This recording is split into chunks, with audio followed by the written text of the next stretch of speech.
ಸೃಷ್ಟಿಯ ಆದಿಯಲ್ಲಿ ಕಾಲವೇ ಉಸಿರಾಡುವ ಮೊದಲು ಶೂನ್ಯತೆಯ ಮೌನದಿಂದ ಉದಯಿಸಿದ ಶಕ್ತಿ ಅವರೇ ಬ್ರಹ್ಮ.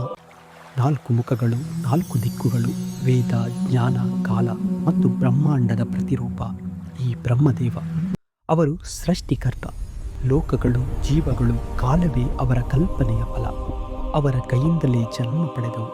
ವೇದಗಳ ಮೂಲಕ ಜ್ಞಾನವನ್ನು ಲೋಕಕ್ಕೆ ನೀಡಿದ ದಿವ್ಯಗುರು. ಅಜ್ಞಾನಕ್ಕೆ ಅಂತ್ಯ ಬರೆದವರು. ಬ್ರಹ್ಮನೇ ಸತ್ಯದ ಮೊದಲ ಗುರು.